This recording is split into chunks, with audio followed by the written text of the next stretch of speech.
teman lama, bumi sunyi kita sama. Agak ada tanda cucu kita paling berkesau. Membagi dalam lagu akan baik jawaban lagu. Bertahu didorong, jadikan kita dorang. Adat dan budaya mari sama-sama pegang. Tunggal ikut nanti sumpah makan barang. Orang tua sudah bicara mesti pegang kesabaran. Janganlah nafikan sumpah lama kodito. Biar ragu-ragu karena lama asaliko. Mana harus dia lewat mesti berkabaya. Mati dunia jalan kasih itu semua. Barakat tanah adat yang terbelakang. Lupa dan galak kalau sudah pengaruh.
warahmatullahi wabarakatuh. Salam sejahtera untuk kita semua. Shalom.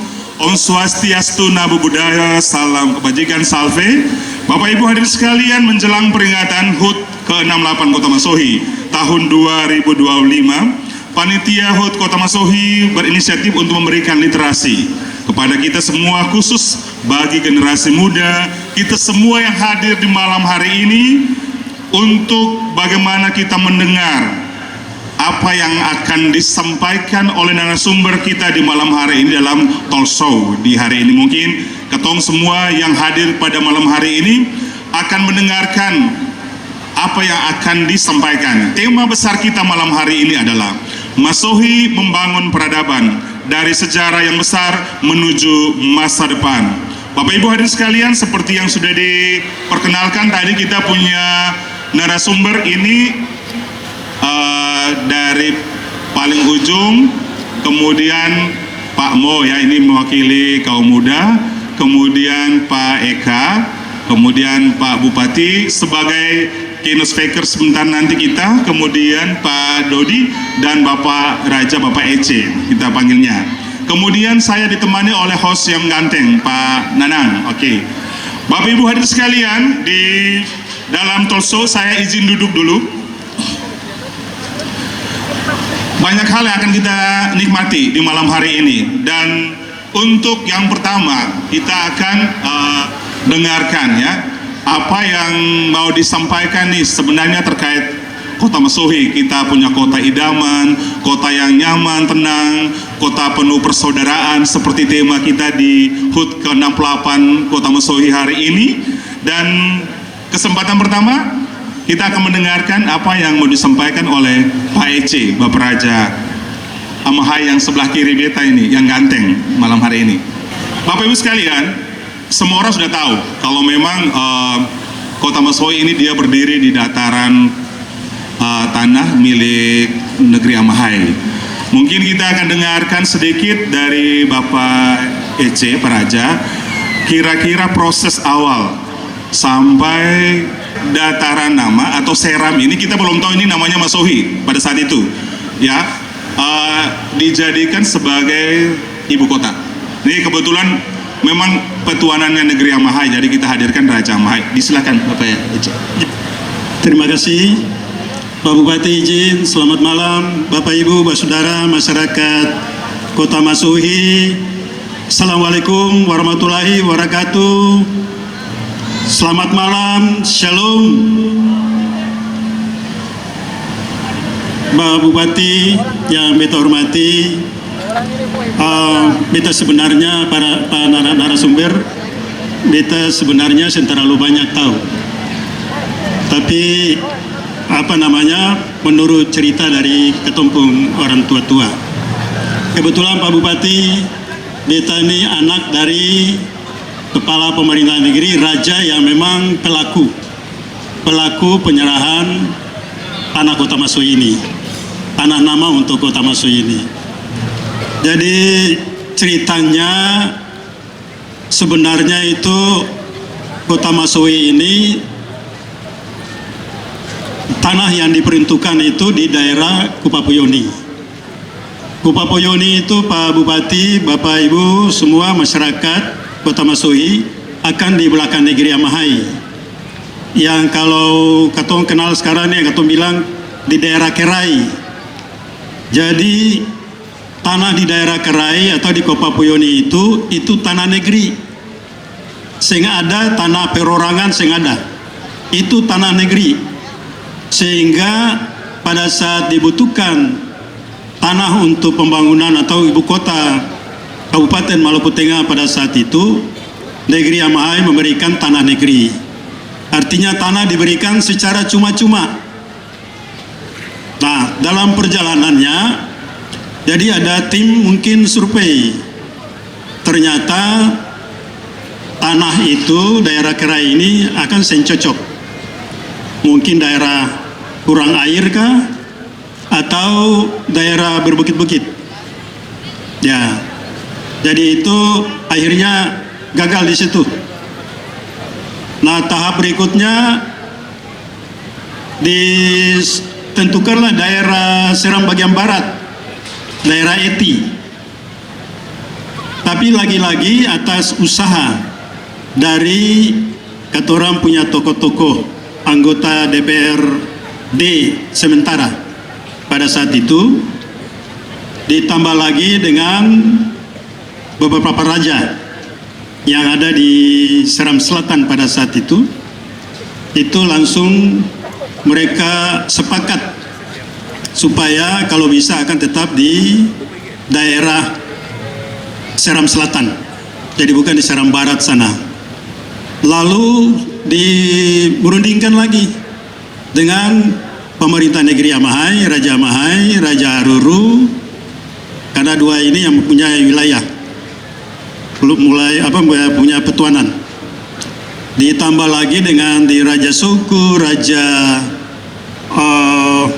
Waraka, Pakariki, ditambah lagi dengan Sepa Tamilo. Maka ditentukanlah di Dusun Nama. Nah, Bapak Ibu, Dusun Nama ini juga akan sebesar. Yang katong lihat sekarang ini di daerah katong lokasi ini termasuk Dusun Nama, pantai. Jadi PLN dia lari terus ke daerah sampai di SMA, putar lapangan, turun lagi di daerah Pengadilan, kalau nggak salah situ turun ke bawah. Jadi kurang lebih itu mungkin sekitar hampir 30-40 hektar. Ya memang untuk kotanya kecil, tapi di dalamnya itu ada tanah negeri. Maka sepakat di situ di tanah negeri itu diberikan cuma-cuma. Sedangkan tanah perorangan itu atas kebijakan dari pemerintah daerah. Bukan kebijakan, malah katanya kebijaksanaan. Ya Pak Bupati, ini kata kebijaksanaannya relatif juga nih. Jadi orang tua-tua dulu seperti itu. Jadi karena sepakat itu tanggal 3 lah November 57 itu Pak Presiden pertama Pak Insinyur Soekarno itu mulai datang untuk peletakan batu pertama, yaitu di lapangan Nunusaku sekitar situ. Karena memang di Dusun Nama dari Pak Bupati, di dalam Kota Masui ini ada 17 dusun. Di dalamnya Dusun Nama yang pada saat itu kesepakatan dari negeri Amai, juga dari Haruru juga, sementara dari Amai dulu itu, dan beberapa negeri persetujuan untuk di Dusun Nama. Jadi tanggal 3 November itu Pak Presiden pertama RI Pak Insinyur Soekarno itu datang lalu meletakkan batu pertama sebagai tanda mulai dibangunnya, letakannya ibu kota Kabupaten Maluku Tengah. Nah, di tanggal 7 karena 600 kurang lebih 30-40 hektar ini tidak cukup, makanya dibuatlah suatu surat perluasan di tanggal 7 Maret tahun 57 juga. Nah, itu dibuat surat keluasannya, itu ditandatangan oleh pemerintah negeri Amahai sebagai pemilik dan Haruru, karena keluasannya ditambah lagi itu. Nah, disaksikan oleh 3 negeri yang lain, Suku, Ruta, Makariki, itu sebagai saksi, dan ada beberapa sendiri-sendirinya. Jadi itu proses Kota Masui, penyerahan Kota Masui, tanah Dusun Nama dan perluasannya. Dan perundingan pada saat itu inisiatif dari KPS Noya, kepala pemerintah setempat itu Pak Noya, KPS Amahai. Nah, setelah tahun 50 tanggal 7 Maret ya tahun 1957 itu sudah ada perluasannya, maka di tahun 1958 itu mulai adakan pembangunan ya, bongkar orang pun tanaman ya, bulan jalan, bikin jalan. Nah, sampai di tahun 58 ya, itu mulai pertengahan 58 itu sudah mulai membangun, buka jalan. Nah, pada saat mulai adakan proyek buka jalan itu, tanaman masyarakat itu mulai ditebang, Pak Bupati. Pada saat ditebang itu masyarakat Amahai demo. Mereka demo di rumah saya, itu saya cerita, itu minta Raja Amahai turun. Dan saniri-saniri Amahai selak turun, masyarakat demo. Tetapi atas inisiatif KPS Noya, ditambah lagi dengan Bupati KDH waktu itu Pak Dula Soisa, perundingan ulang. Lalu ada semacam surat pernyataan juga di situ. Jadi ganti rugi tanaman-tanaman masyarakat, lalu diukur ulang patok yang dusun nama itu ditanggung jawab pemerintah daerah untuk bikin patok-patoknya, dipasang batas-batasnya. Tapi pada saat itu sampai perkembangannya saya dengar sampai 70-an itu sama sekali tidak direalisasikan. Jadi bagi masyarakat Amahai ini Pak Bupati, Kota Masohi juga misteri juga. Mohon maaf, ya kita harus ngomong terus terang, karena orang tua kita pada saat itu bagaimana mengupayakan supaya kota ini akan tetap di sini. Bayangkan aja Bapak Ibu, Bapak Saudara, masyarakat Kota Masohi, kalau masyarakat Amahai sekitarnya, ya waktu itu sudah ya memang Kota Seram Selatan ya, ibu kota kecamatan Seram Selatan. Nah, kalau mereka setelah tamat di sini paling SMP saja Pak Bupati zaman itu. Kalau setelah tamat SMP berarti SMA-nya mereka harus ke Saparua paling dekat atau ke Ambon, Kota Ambon. Masalah pendidikan aja sudah pusing. Makanya masalah-masalah itulah yang dilihat oleh orang tua-tua ketorang. Bagaimana supaya ke depan ini ataupun anak cucu ini bisa hidup layak di kota ini. Nah itulah. Jadi Bapak Ibu, Bapak Saudara, mungkin masyarakat Amahai juga ada di sini, ada Haruru juga. Ya itulah kita punya perjuangan orang tua-tua dulu untuk ibu kota Kabupaten Maluku Tengah ini bisa ada di saat ini di Dusun Nama ini. Dan sekarang perkembangannya bukan di Dusun Nama aja, sudah beberapa dusun masuk. Nah itulah dia punya perjalanannya seperti itu. Iya. Jadi Pak Bupati kira-kira seperti itu. Ya, terima kasih Pak Ece selaku narasumber kita ya. Terima kasih, itu sekelumit kita punya kisah sejarah dan kita tahu ya bahwa pembangunan Kota Masohi, penentuan tempat itu kita termasuk yang pertama setelah proklamasi ya, setelah NKRI Negara Kesatuan Republik Indonesia Merdeka tahun 45, kemudian penentuan lokasi tentang kota-kota pertama. Jadi kita termasuk kedua setelah Palangkaraya di tahun 57 Juli.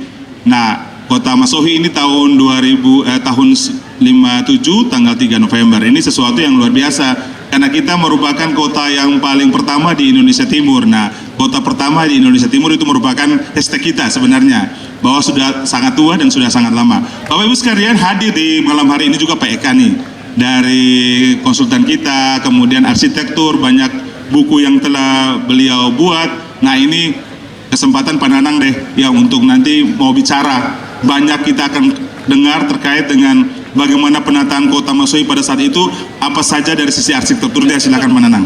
Terima kasih Pak Kor. Tadi sudah ada penjelasan tentang sejarah awal, Mas. Dari yang kita sudah sering juga membaca pernah ada buku yang diterbitkan oleh pemerintah Kabupaten Maluku Tengah waktu itu, buku tahun 87 kalau nggak salah. Itu buku 30 tahun Kota Masohi. Itu adalah sekelumit yang ada di dalam sejarah tadi, Mas. Tapi ada yang menarik bagi yang perlu kita ketahui, Kota Masohi ini. kita selama ini hanya tentang proses berdirinya sebuah kota Masohi. Tapi kita belum pernah mendengar tentang latar belakang sebenarnya. Kalau secara lokal dengan dibentuknya Kabupaten Maluku Tengah dalam sejarah itu, maka diperlukan sebuah ibu kota di Pulau Seram dan lain. Tapi tentu ada latar belakang secara yang lebih luas dari itu, mau geopolitik secara nasional ataupun geopolitik yang lebih luas dari itu. Nah, mungkin kita perlu mendengar dari Mas Eka, apa sih sebenarnya yang menjadi latar belakang geopolitik global yang melatar belakangi berdirinya Kota Masohi ini. Itu dulu, Mas. Baik, terima kasih. Izin Pak Bupati. Bismillahirrahmanirrahim. Assalamualaikum warahmatullahi wabarakatuh. Salam sejahtera, shalom, om swastiastu, namo buddhaya, salam kebajikan.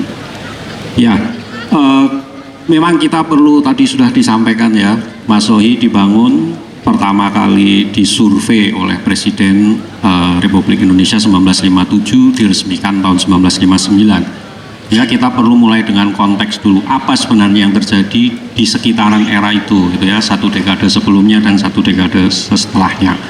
Pertama-tama kalau kita lihat setting global dulu yang sangat besar gitu ya, Perang Dunia Kedua baru saja selesai, dan yang kadang kita kurang paham, Indonesia itu adalah negara pertama yang merdeka setelah Perang Dunia Kedua, Agustus 1945. Kalau kita bicara di regional Asia Tenggara, kita diikuti oleh Vietnam sama 1945, tapi bulan akhir tahun. Filipina 1946, Myanmar 48, Laos 53, Kamboja 53, Malaysia 63, Singapura 65. Jadi pembangunan Kota Masohi itu ada di antara itu, gitu ya. Kita yang pertama di seluruh dunia. Terus yang kedua, Perang Dunia Kedua ini segera tentunya disusul dengan Perang Dingin, gitu ya, 1947 dan baru berakhir 1991. Perang yang tidak pernah kita sebut Perang Dunia, tapi paling lama dalam sejarah umat manusia, gitu ya. Antara tentunya Blok Barat dan Blok Timur, yang Blok Barat disebut First World, Blok Timur disebut Second World. Blok Barat dipimpin oleh Amerika Serikat, Blok Timur oleh Uni Soviet. Sisanya itu adalah korbannya, gitu ya, yang diadu domba, diinvasi dan berusaha untuk kemudian dijajah ulang.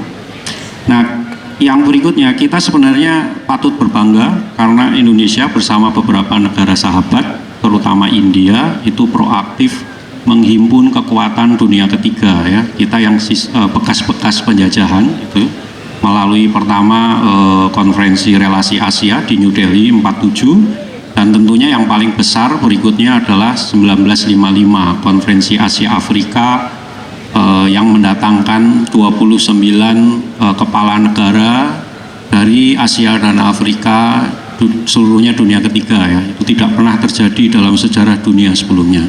Tahun ini kita merayakan 70 tahun KAA. Inisiasi Indonesia itu kemudian disambut dengan segera gitu ya. Kita punya setidaknya 4 konferensi besar setelah itu. Relasi Afrika Asia di Kairo 57, konferensi Belgrad 61, konferensi non-blok 64 di Kairo juga, dan yang terakhir konferensi solidaritas tiga benua atau trikontinentale di Havana di Kuba. Jadi kalau kita lihat itu waktunya 57 sampai 66, lagi-lagi 57 sampai 59 itu ada di antara itu ya, di antara itu. Dan kita harus ingat, Presiden Republik Indonesia datang langsung ke Masohi 2 kali, ya, di tengah pergolakan dunia yang seperti itu dan di tengah kesibukan beliau keliling dunia ini tadi, karena beliau hadir semua di semua konferensi itu.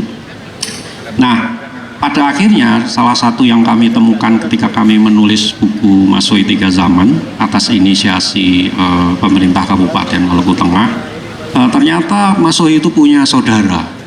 Ya, setidaknya satu yang saudara sama-sama dibangun dari nol. Tadi sudah disampaikan Palangkaraya ya, tahunnya sama, disurvei 57, ditetapkan 59. Yang itu inisiasi langsung oleh Presiden Soekarno. Jadi kita tahu di situ latar belakangnya itu sebenarnya masa yang sangat genting dan Presiden merasa sampai perlu kemudian membangun kota baru, salah satunya adalah Sohi, begitu. Cukup menarik juga sebenarnya cerita yang tapi itu kernya skala yang sangat luas, skala yang sangat besar. Kira-kira dalam skala yang lebih mikro, apa sih yang membuat Presiden Soekarno saat itu merasa bahwa perlu sebuah kota baru, entah namanya Masohi atau memang belum dinamakan, tapi perlu membuat sebuah kota baru di bagian Indonesia yang paling timur. Nah, kira-kira Ya, itu tadi benar yang disampaikan Pak Nanang ya. Pertama kita harus paham dulu bahwa di masa itu setelah perjanjian Konferensi Meja Bundar kita kehilangan Papua, Irian Barat, sehingga memang Maluku adalah wilayah ujung timur Indonesia pada saat itu gitu ya. Nah, memang kalau ada hubungannya kalau kita bicara skala yang lebih regional gitu ya, misalnya Asia Tenggara dulu. Apa sih sebenarnya yang terjadi di masa itu? Pertama kita punya Perang Vietnam 57 sampai 75 ya. Jadi mulainya sama dengan ketika dataran lama disurvei oleh Bung Karno. Itu adalah salah satu contoh di mana Blok Barat berusaha mengambil alih wilayah kekuasaan Blok Timur gitu ya. Lalu tentunya karena Konferensi Meja Bundar gagal mempertahankan kedaulatan keseluruhan NKRI, itu dilanjutkan dengan peristiwa Trikora itu ya, perebutan Irian Barat, di mana Maluku Tengah itu menjadi salah satu pusat komando terdepan ya, garda terdepan dalam pembebasan Irian Barat. Kemudian ada kemerdekaan Malaysia 1963 ya, yang itu dilanjutkan dengan pemberian status negara persemakmuran Inggris, yang kemudian ditakutkan akan memicu invasi Blok Barat dari utara, terutama setelah itu ketika Amerika Serikat menyelesaikan pangkalan militer baru terbesar di Asia Tenggara di Filipina ya. Jadi kekuatan itu memang sudah ada di situ semua ya, itu tahun 63 yang kemudian dilanjutkan dengan operasi Dwi Kora. Baru kemudian latar belakang ini kita bisa melihat ke latar belakang yang skalanya lebih ke nasional ya. Di situ bagaimana terjadi banyak sekali pemberontakan ya, DITI, LMS, Permesta, PRRI, Paruku, sehingga pada akhirnya saya rasa kemudian Presiden sadar gitu ya, Indonesia yang sedemikian luasnya itu tidak mungkin dipimpin, dikelola dari Jakarta. Dia harus punya istilahnya pos koordinator, pos komando lainnya gitu. Nah, disitulah kemudian Soekarno menawarkan solusi membangun aksis ya. Jadi di zaman itu Perang Dunia Kedua itu selalu ada aksis yang kemudian disebut aksis Pekanbaru, Palangkaraya, Masohi, di mana posisi itu dipilih karena alasan yang sangat spesifik.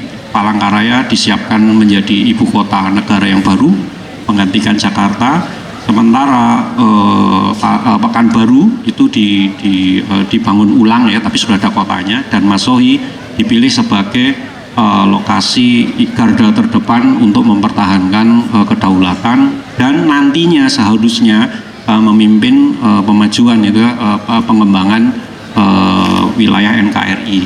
Jadi itulah sebenarnya kenapa kemudian dipilih Masohi, karena dia posisi ada di ujung timur, dan alasan lainnya karena dia berada di pulau yang paling besar yang ada di seluruhan Kepulauan Maluku, sehingga itu alasan yang sangat strategis.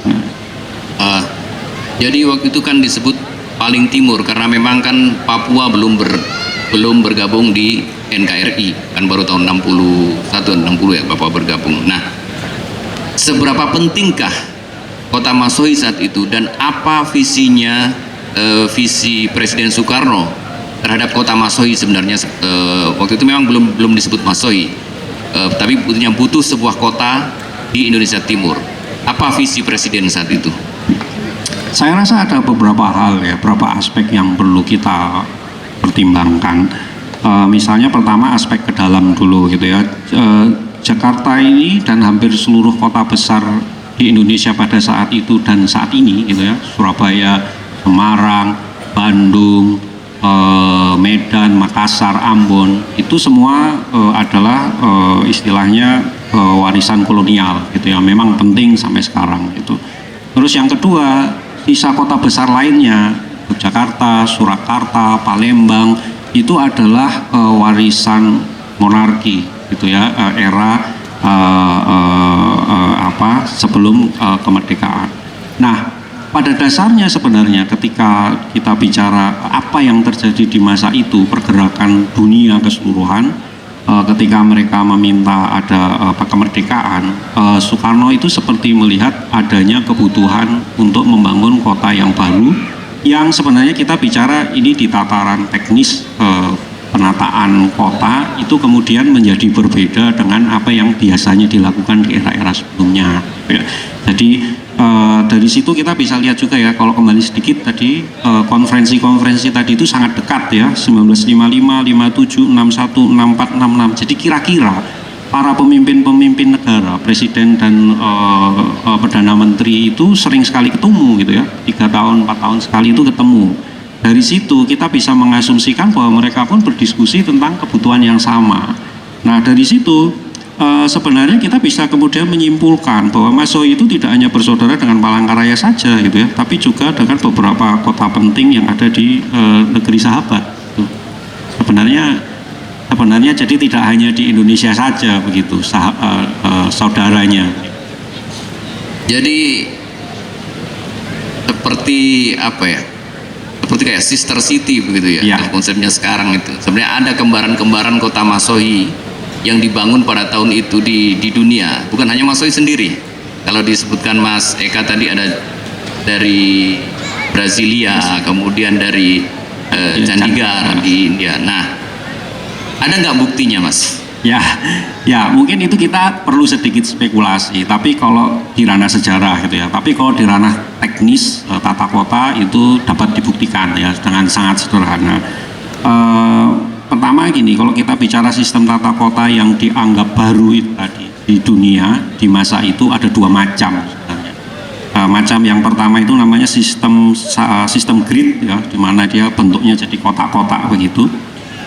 Dan kita bisa lihat kesamaan visi kota-kota ini ya dari Nehru, Kubitschek, Tito dan Soekarno. Gambar yang di belakang ini, Mas, konsep tata kota Chandigarh.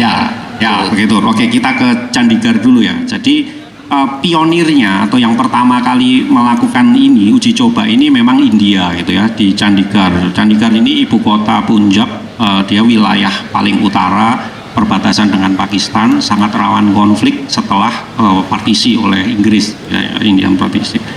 Itu tahun dibangun 1949 sampai 53. Jadi dari pionir yang pertama kali itu. Lalu yang berikutnya Brasil itu memindahkan ibu kotanya ke Brasilia, itu di tengah hutan ya, karena dia posisinya sentral di tengah-tengah negaranya begitu.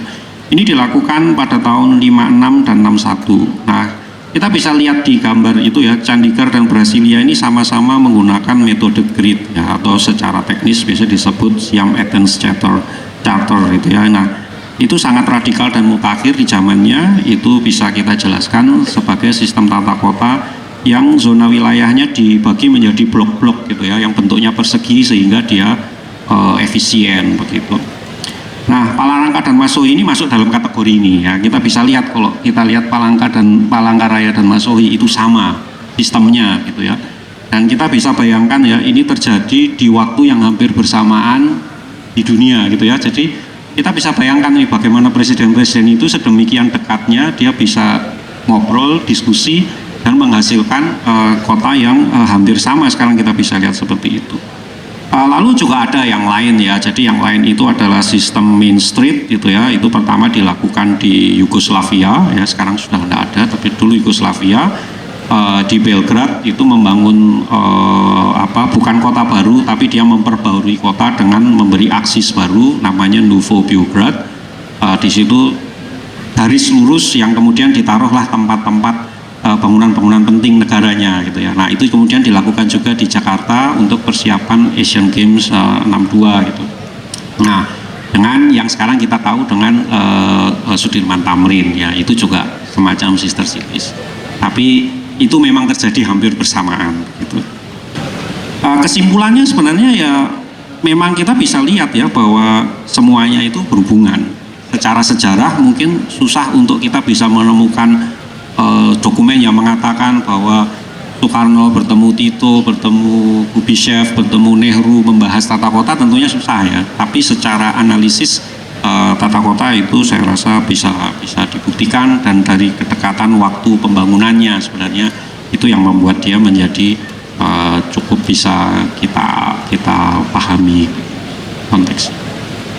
Satu pertanyaan terakhir Mas, tapi langsung saya tanya dua ini. Dari beberapa kali perencanaan awal Kota Masohi, dari zaman Pak Soekarno tadi tahun 55 kemudian itu, lantas bagaimana Masohi itu berkembang? Dan langsung ke pertanyaan berikutnya, apa selanjutnya untuk Masohi ini harusnya seperti apa? Ini untuk pertanyaan terakhir. Ya, terima kasih. Wah, ini pertanyaan terakhirnya panjang. Ya, tadi seperti yang sudah dijelaskan oleh Bapak Raja, bagaimana proses berdirinya kota Masohi. Setelah mendapatkan tanah dan proses pembangunan, tentunya perlu ada perencanaan kendali kotanya, gitu ya. Bagaimana kita mengembangkan. Sebentar, ini di belakang ini kalau nggak salah gambar perencanaan Masohi di awal-awal tahun 81 ini kalau nggak salah. Iya, betul sekali. Mungkin kalau mundur satu slide. Ini bukan ya, kota Masohi, tapi perkotaan Masohi dalam wilayah perencanaan kota itu disebut perkotaan Masohi. Ya. Itu mulai dari Kilo 2 di Sion sana sampai di Perak. Itu disebut di dalam kalau wilayah perencanaan kota namanya kawasan perkotaan Masohi. Lain dengan wilayah administrasi kota Masohi, itu berbeda. Ini kayaknya tahun 82 ya. 81 ya. Oke, kalau ya, jadi itu kita mungkin boleh ya, dari sini kita bisa lihat ya. Jadi perkembangan kota Masohi awal itu dikerjakan oleh CV Kalimadu ya. Kita dapat datanya ini yang membuat rencana induk kota RIK 1 ya. Jadi kita sempat dapat datanya dari Bappenas juga, di buku juga dibahas itu. Berpusat di lapangan Nusantara gitu ya. Jadi ini menarik. Kenapa? Karena kemudian meskipun maunya sistem tata kotanya itu modern, tapi dia masih mengambil istilahnya ruh yang ada di Nusantara, yaitu ruh kita punya ruang bersama, biasa disebut alun-alun, dan di situ ditaruh di Baileo. Jadi kita tidak serta-merta mengopi, menyontek apa yang ada di tempat lain. Tetap di situ ada nilai-nilai adat budaya yang dipertahankan. Itu catatan yang pertama. Bagaimana kehadiran ilmu-ilmu dari nenek moyang kita itu masih dipertahankan, meskipun sistem kotanya berbeda. CV Kalimadu ini membuat RIK untuk digunakan 1957 sampai 83. Kemudian tahun 83 setelah masa itu selesai, dibangunlah RIK, rencana induk kota yang kedua ya. Jadi ini tadi yang disebutkan oleh Pak Kadis PU itu adalah bagaimana merencanakan kawasan keseluruhannya, tidak hanya kota Masohi tapi sampai sekitarnya ya. Bagaimana mereka kemudian bisa berkembang. Namanya aglomerasi ya, istilah teknisnya. Jadi itu membesar dari 360 hektar menjadi 1.265 hektar ya, 3,5 kali, tapi dengan perencanaan yang cukup panjang ya, 83 sampai 2004. Kemudian 2016 itu kemudian diperbarui lagi RTBL dan RDTL tahun 2024 baru selesai gitu ya. Nah, tapi di luar aspek itu juga sebenarnya ada nilai penting gitu ya, Pak Nanang, Pak Bupati juga, bahwa di luar permasalahan teknis juga ada yang bisa kita lihat langsung gitu ya. Jadi arsitektur gitu kita bisa lihat. Tadi kita sempat jalan-jalan sebentar, bahwa kelebihan Masohi itu kita masih punya beberapa peninggalan era awal yang masih ada. Nah, sementara sister city kita sayangnya tahun lalu kehilangan bangunan terakhir yang mereka punya, yaitu Gedung KONI Kalimantan Tengah, itu sudah dihancurkan tahun terakhir yang ada di kota. Kita masih punya beberapa. Kita masih punya beberapa rumah rakyat yang tersisa dan masih orisinil, bisa dikatakan orisinil. Kita punya Gedung KONI, kita punya Gedung Koperasi, itu masih ada. Dan di situ gaya arsitekturnya pun spesifik ya. Jadi itu gaya jengki, kami menyebutnya arsitek, itu sebenarnya sangat jarang di luar Jawa. Nah, dulu waktu saya beberapa tahun lalu ke sini putar-putar tuh kaget saya menemukan jengki di sini. Karena jengki itu spesifik ya. Jadi jengki itu dibangun sebagai perlawanan terhadap arsitektur kolonial Belanda gitu ya. Nah, jadi dia menggunakan teknik struktur kolonial tapi dimiringkan gitu. Miringkan atapnya, dimiringkan dindingnya, dimiringkan. Dan itu ada di sini gitu ya, dibangun di masa-masa awal pembangunan begitu. Jadi inilah kemudian menjadi pertanyaan apa yang mesti kita lakukan setelah ini gitu ya. Karena masih ada ini gitu. Tentunya yang pertama kita perlu melestarikan. Di sini ada Pak Dodi yang pastinya lebih memahami aspek-aspek itu. Nanti mungkin akan dijelaskan. Tapi yang kemudian juga nggak kalah penting itu adalah kita sudah punya modal sejarahnya nih sekarang. Terus seperti judul kegiatan kita, terus bagaimana cara kita menuju ke depan gitu ya. Itu yang tidak boleh kalah penting gitu. Nah, saya rasa kita bisa melihat itu dari berbagai aspek. Yang paling sederhana begini, kota itu sebenarnya berevolusi gitu ya, seperti manusia dari anak-anak terus menjadi remaja, menjadi besar. Gambarannya, layer pertama, tahap pertama ketika kita masih anak-anak, kita belajar berjalan, kota itu perlu infrastruktur dasar. Jalan, drainase, air bersih, buangan, juga bangunan dasar seperti pasar, sekolah dan lain-lain sebagainya, perkantoran, pemerintahan. Mas Soi sudah punya itu sejak lama. Di tahap berikutnya, kota itu berkembang menjadi remaja, dia perlu kebutuhan, kalau tadi primer, sekarang kebutuhan sekundernya untuk kemudian bisa berkembang. Itu bentuknya ruang terbuka, biasanya ruang publik, ruang terbuka hijau, ruang bertemu, ruang berjumpa, tempat rekreasi ya, tempat rekreasi. Dan saya rasa Mas Soi sudah cukup punya itu ya, sudah bisa berbangga dengan itu. Nah, saya rasa ini yang kadang-kadang kita lupa, kita harus menuju ke tahap berikutnya, tahap yang tersier. Itu adalah tahap kebudayaan tinggi. Nah, tahap kebudayaan tinggi itu berarti kota ini harus mulai memikirkan, memiliki misalnya sejarah. Berarti kalau kita punya narasi sejarah berarti kita perlu museum yang proper, tidak perlu besar tapi dikurasi dengan sangat hati-hati. Terus dari sisi pendidikan kita perlu misalnya hubungan dengan kesenian. Misalnya kesenian itu butuh tempat. Kalau kita sudah punya ruang, tadi kita bisa lihat ini ya, bagaimana adik-adik kita itu perform gitu ya. Kita punya ruang-ruang terbuka yang bisa digunakan untuk perform, kita perlu juga ruang tertutupnya. Yang ruang tertutup itu tidak hanya untuk perform, tapi juga untuk latihan dan lain sebagainya ya, integrated jadi satu. Itu salah satu bentuk pentingnya. Lalu kemudian juga ada fungsi lain gitu ya. Jadi misalnya aspek industri kreatif, ini yang penting sekali kalau kita bicara masa depan. Karena zaman sekarang ini adalah industri kreatif, itu butuh tempat sendiri, co-working space dan lain sebagainya.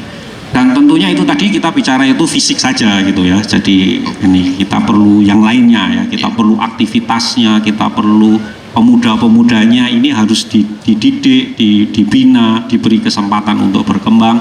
Berarti kita juga perlu institusi-institusi pendidikan baru yang mungkin sifatnya lebih spesifik. Misalnya sekolah teknik arsitektur berbasis ketukangan ya, itu yang belum ada di seluruh Kepulauan Maluku di provinsi ini. Atau contoh lainnya sekolah tinggi seni berbasis seni lokal, di mana di Seram ini ada banyak sekali seni lokal yang bisa itu. Nah, kita perlu yang seperti itu begitu ya, untuk kemudian bisa membawa kota Mas Soi menjadi ibu kota dari keseluruhan, tidak hanya kabupaten ya, visinya harus besar, Pulau Seram dan sekitarnya, untuk menuju kota peradaban tinggi gitu ya, dengan nilai kebudayaan tinggi. Mungkin kira-kira begitu, Pak. Oke, terima kasih Mas Eka. Kita akan dengarkan cerita masa kecil dari yang mewakili tokoh muda di hari ini. Mungkin semua orang sudah pada tahu Omo kan, Bung Mo, biasa dipanggil Ronaldo. Oh, Ronaldo. Oh, dipanggil Ronaldo. Ini Omo ini kan lama di rumah rakyat. kalau ketong biasa tahu gitu.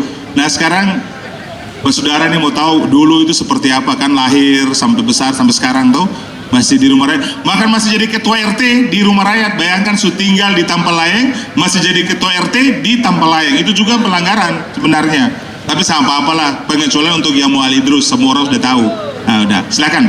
Baik, terima kasih Pak Aneles ya, kalau nggak salah ya.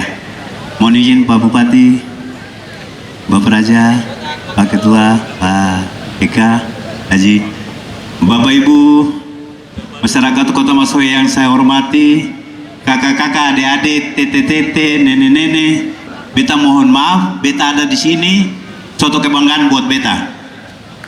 Assalamualaikum warahmatullahi taala wabarakatuh. Selamat malam, salam. Beta mohon izin Pak Bupati, Bapak Raja, beta tinggal di Masohi dari lahir dari lubang Itang Idong sampai Testa Manyalaba. Beta di Masohi. Dan Tuhan kasih beta punya satu kehormatan, beta pernah menjadi lurah di sini Pak selama 6 tahun. Begitu Pak. Beta sampaikan buat Pak Bupati, Bapak Raja, atau ngerasa bersyukur untuk tinggal di Masohi. Karena itulah yang diberikan oleh Tuhan lewat bapak-bapak dorang, sehingga katong bisa hidup sampai dengan saat ini di Masohi. Dan harus ingat, itu adalah katong pun tanggung jawab semua. Katong hidup sekolah dari sekolah sem pakai sandal Pak, sampai sekarang pakai sepatu. Haleluya nih Pak. Beta sampaikan juga buat Pak Bupati, Bapak Raja, yang dulu ramai itu bukan Masohi Pak, Amahai yang ramai. Betul gak saya orang Masohi? Betul.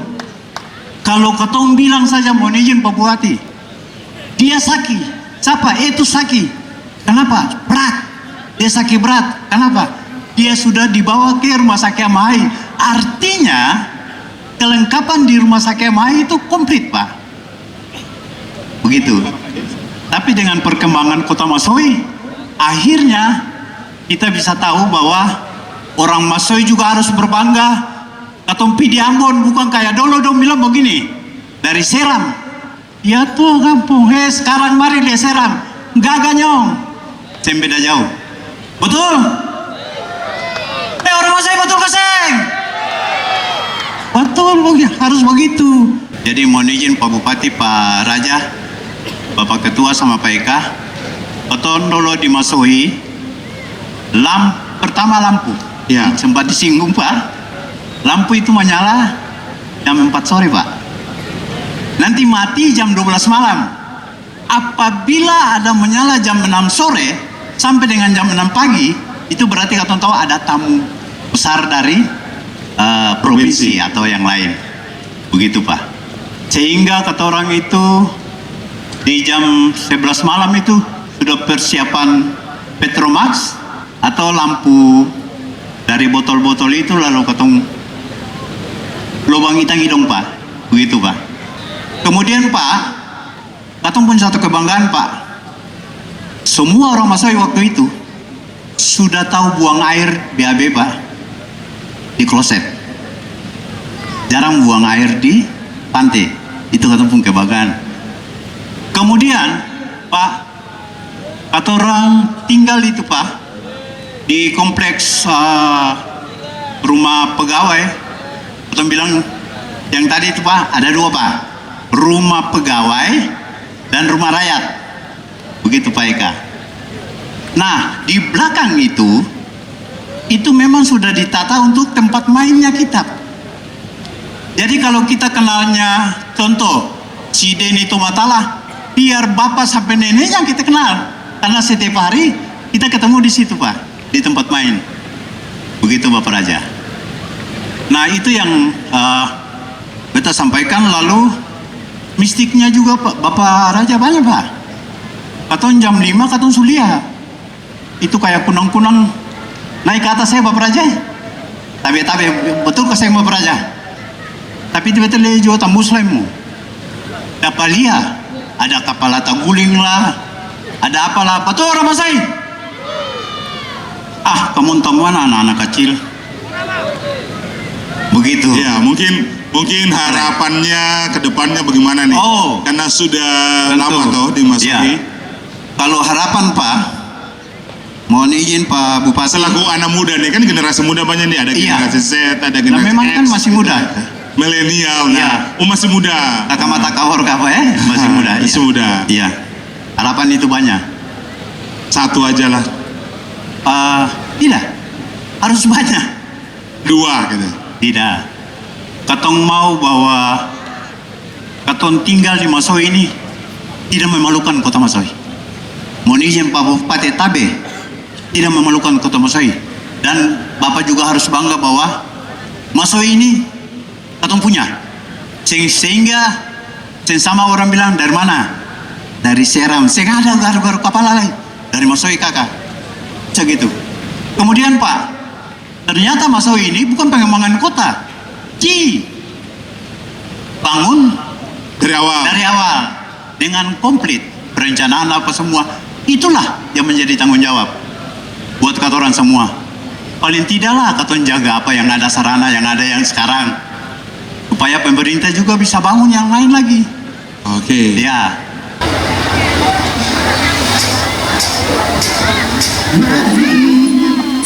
datang kembali tua.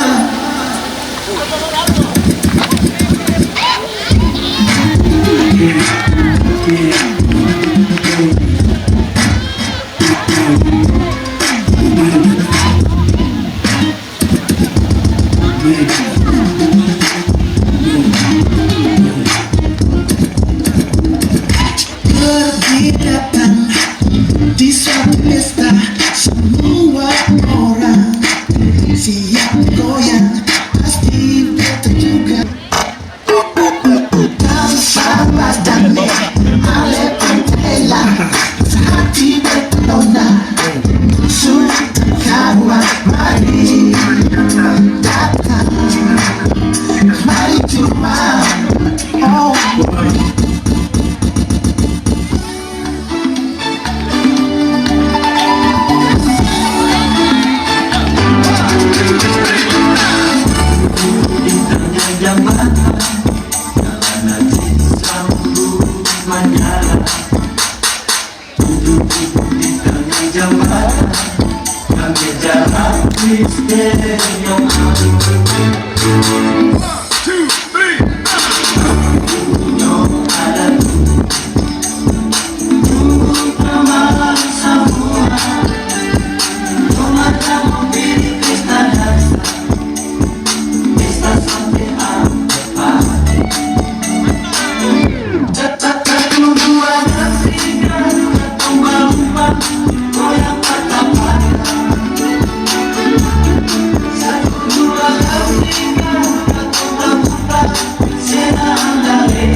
Bapak Ibu sekalian, kita punya dua narasumber terakhir. Satunya dari Balai Pelestarian Kebudayaan dan satunya Bapak Bupati Maluku Tengah. Kita akan dengan Pak Dodi. Pak Dodi, kira-kira Mas Sohi ini bisa tidak jadi cagar budaya?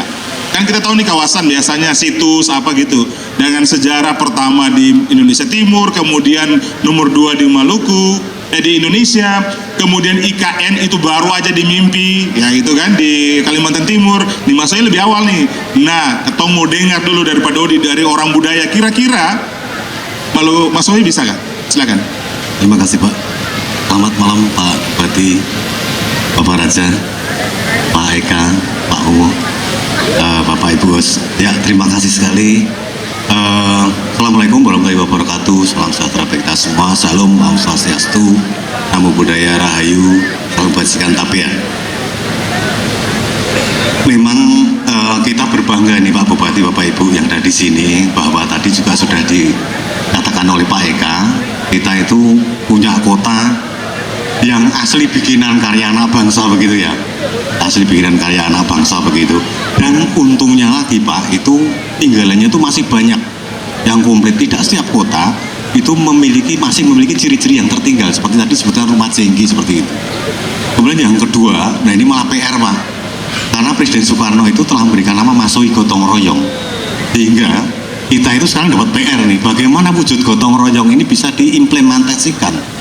Seperti kalau Ambon kota musik, bagaimana musik bisa diimplementasikan gitu.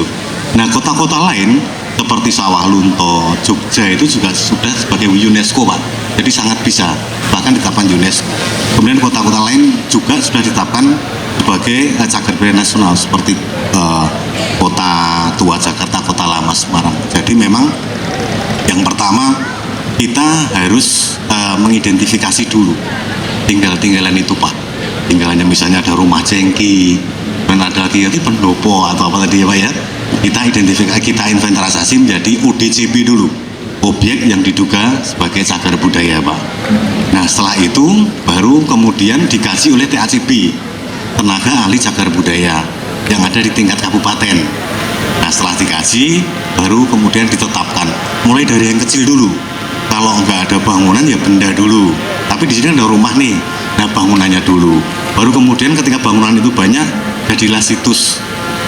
Kemudian situs-situs itu berkumpul menjadi kawasan Pak. Nah ini yang kita lakukan dengan Bappenas, juga dengan pemerintah pusat itu yang kita lakukan di Banda Neira, menjadi kawasan kota Neira lama. Nah setelah itu baru kemudian didelineasi Pak, batasnya itu sampai mana sih kota Mas Sohi itu yang bisa kita nanti masukkan dalam kawasan. Kemudian baru disonasi, ditata mana yang boleh, mana yang tidak boleh, mana yang berizin. Sebenarnya boleh-boleh dan berizin Pak ya, boleh-boleh dan berizin begitu.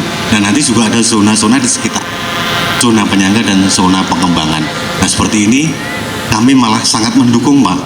Jadi balai itu tidak hanya memberikan istilahnya kegiatan-kegiatan seperti ini, juga bantuan, tapi kami juga pemikiran sehingga pelestarian itu nanti benar-benar nyata.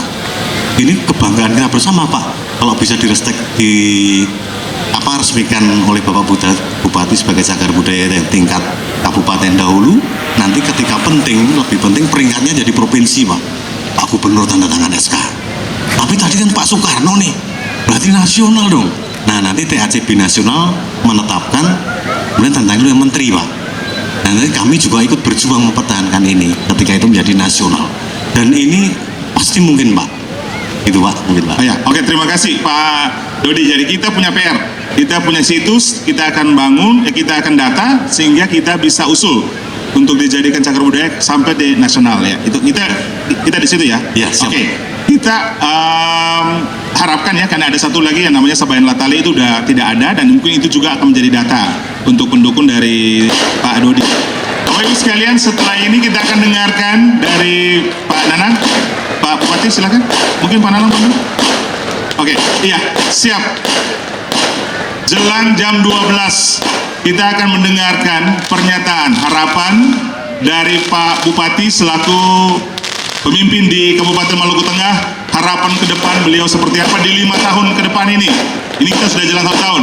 Bapak Ibu sekalian, kita akan mendengarkan harapan-harapan dan keinginan dari Pak Bupati. Silakan Pak Bupati. Terima kasih. Karena bertepatan dengan jam 12, saya mengajak kita semua untuk menundukkan kepala, mengheningkan cipta, mengenang arwah jasa para pahlawan pembentuk Kota Masohi yang telah gugur mendahului kita. Mengheningkan cipta, mulai.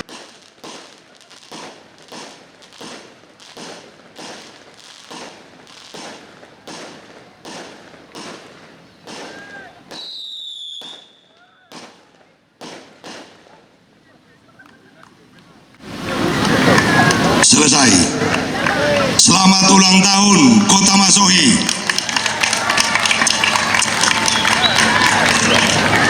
Assalamualaikum warahmatullahi wabarakatuh. Salam sejahtera buat kita semua. Shalom. Tabia. Kita bersyukur kehadirat Allah Subhanahu wa taala, Tuhan yang Maha Kuasa. Kota ini dinamai Masohi. Sebab Masohi adalah akar budaya kita. Masohi melambangkan perbedaan yang disatukan. Masohi adalah keanekaragaman yang disatukan. Kita tahu sederhananya, misalnya ada saudara kita mau bangun rumah, maka kita harus Masohi, kita harus gotong royong. Ada tukangnya, ada keneknya, ada yang campur semen, pasir, dan sebagainya. Seluruh perbedaan ini itu kita gabungkan, dan itulah yang dinamai Masohi. Hari ini wajah Masohi dihuni oleh berbagai agama, berbagai suku, berbagai perbedaan yang ada, dan itulah keinginan dari leluhur-leluhur pendiri kota ini. Kita bersyukur kota ini dinamai Masohi. Menarik apa yang disampaikan oleh para pemateri tadi. Saya menyimak Presiden Soekarno tercatat 2 kali menginjakkan kakinya di bumi Masohi ini. Pertanyaannya, apa yang membuat presiden pertama di negara kepulauan nan besar ini sudi untuk 2 kali menempuh perjalanan jauh hampir 2.500 km ini? Bicara tentang sejarah Masohi berarti tidak hanya bicara tentang sejarah Maluku Tengah.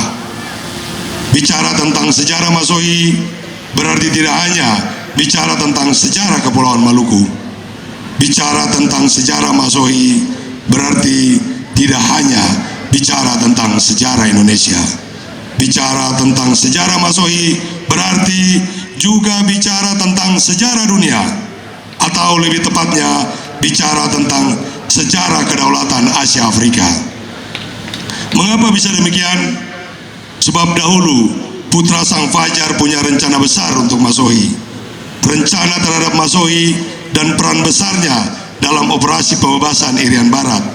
Rencana terhadap Masohi dan hubungannya dengan aksi Pekanbaru dan Palangkaraya. Rencana terhadap Masohi dan usaha mempertahankan kedaulatan negara Republik Indonesia. Sebagai pembuktian ketika seluruh mata dunia memandang sebagai tauladan bagi sahabat-sahabat non-blok bahwa bangsa-bangsa Asia Afrika juga bisa mempertahankan kemerdekaannya untuk berdiri, untuk berdikari, dan berdiri di atas kaki sendiri. 3 November 1957, sang proklamator pertama kali tiba di dataran nama. Di antara peristiwa-peristiwa besar sejarah seperti Konferensi Asia Afrika 1955 dan Operasi Rikora 1961 sampai 1962. Tanah yang kita di atasnya saat ini dipersembahkan untuk negara, bumi Pamahan Nusa, sebagai benteng terdepan di wilayah timur negara Kesatuan Republik Indonesia, yang kelak dicita-citakan sebagai pintu masuk menuju Indonesia Timur. Kata orang, nama adalah doa. Dan dalam doa sang proklamator, sepetak tanah di dataran nama ini diberi nama Masohi. Sebuah kota gotong royong yang tak jemu mendaki ke puncak. Sebuah kota seperti kota-kota lain, ibarat manusia, bisa hidup, bisa sakit, dan juga bisa mati. Masohi harus tetap hidup dengan jiwanya yang sehat. Mari kita hidupkan kota ini sebagai kota budaya, dan dengan ekonomi kreatifnya, wisatanya, pendidikannya, dan lain-lainnya demi masyarakat yang bahagia dan sejahtera. Demikian harapan kami. Terima kasih. Sekian, billahi taufiq wal hidayah. Wassalamualaikum warahmatullahi wabarakatuh. Salam sejahtera buat kita sekalian. Shalom. Om Santi Santi Santi Om. Nama budaya. Salam kebajikan. Terima kasih Pak Bupati selaku keynote speaker kita di malam hari ini. Bapak Ibu sekalian, kita ada di ulang tahun yang ke-68 di malam hari ini. Dan terima kasih untuk narasumber yang sudah hadir jauh-jauh dari Jawa, dari Maluku, dari Provinsi Maluku, dan juga kita yang hadir di saat ini lokal ya. Oke, terima kasih untuk semua materi, semua cerita luar biasa di malam hari ini untuk kita semua bangun Masohi. Harapan dari Pak Bupati adalah mari ketong tetap mencintai Masohi. Bapak Ibu sekalian, jangan cuma mendaki kalau mau ke puncak cita. Selamat malam.